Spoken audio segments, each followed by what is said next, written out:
Now, it's important to keep in mind that the man in that video, that's Wayne LaPierre, is the same man who 7 days after 20 children and 6 adults were murdered by guns in Newton, Connecticut, gave one of the most unnerving and bizarre speeches in recent American politics, at one point seeking to deflect attention away from how guns contribute to violence, highlighting the impact of video games.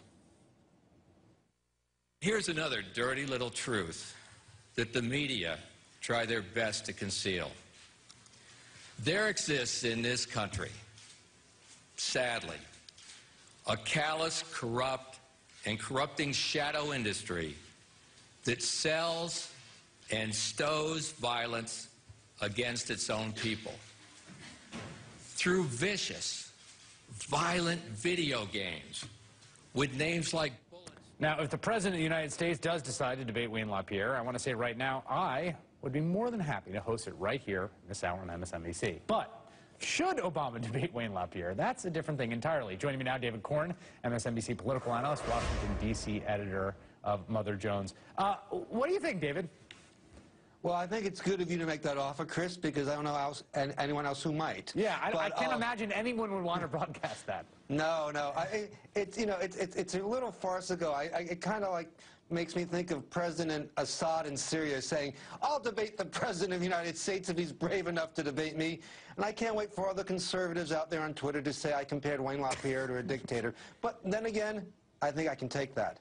The NRA and Wayne had a chance at CNN to come in and be part of a communal discussion with the president, and they chose not to take it. That event itself, I know it wasn't on the network, I thought was done rather well. There were a lot of questioners there who actually had a different view on gun safety and gun control than the president, and they did give him some very sharp questions. So nobody in CNN certainly was not in the can or in the tank on this, and the NRA decided not to participate. They often go dark after mass shootings, and then, as you just showed, they come up with some of the most ludicrous responses.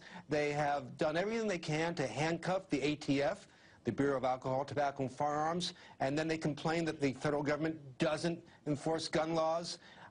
It goes, the list goes on and on. Years ago, Wayne LaPierre made headlines when he called federal agents, what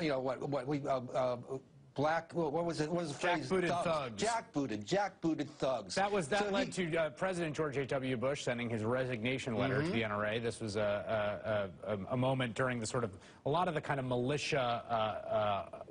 militia hysteria that happened in the mid-90s.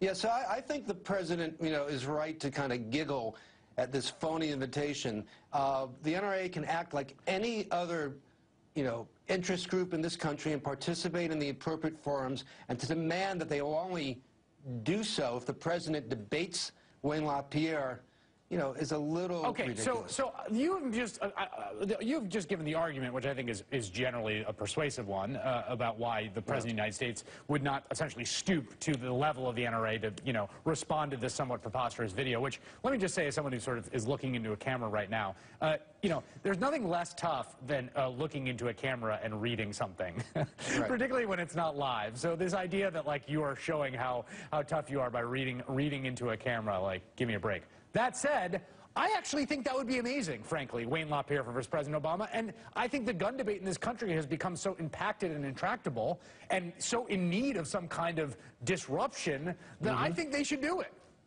That's an interesting point. I would say maybe when the president doesn't have his day job, he can come up with an arrow for Wayne LaPierre. But for now, I do think that Wayne LaPierre is not an honest or reasonable actor in the debate. And if he wants to join a panel discussion that the White House is participating in, if he wants to accept one of the White House invitations to join those sort of discussions there, he's been free to do that. But this is a guy who has behaved pretty reprehensibly on a lot of fronts. And so for that reason alone, I don't think the president should have a stage mano a mano with him. Well, and here's what is so striking to me. I mean, what the president is really trying to do, I think, in good faith, and whether he's effective or not, is trying to persuade people on these issues. I mean, he really is trying to persuade people. Wayne LaPierre is not in the persuasion business. I mean, I remember watching that press conference, that speech after Sandy Hook, and thinking, oh, this is clearly the end of this guy's political career and possibly the end of the NRA. This is so bizarre and so offensive in its tone and so sort of disrespectful. And it wasn't, because it wasn't aimed at anyone but basically the hardcore of their membership. Well, they've become very good at fear-mongering aimed at that hardcore, whether it's 10% or 20% of people who support their general policies.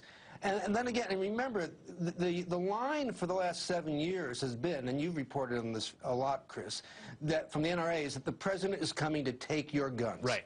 It's not true. They have, you know, he may want gun safety measures, he may want some limitation on gun ownership, but he's not coming to take your guns. And by, sticking on to that point, I think Wayne LaPierre and the NRA has proven that they are not good faith actors in any sort of policy debate here. Although, if Obama decided to take your advice rather than mine on this, I would not be upset about that. Yes, it would be amazing, and David Corn, you would watch.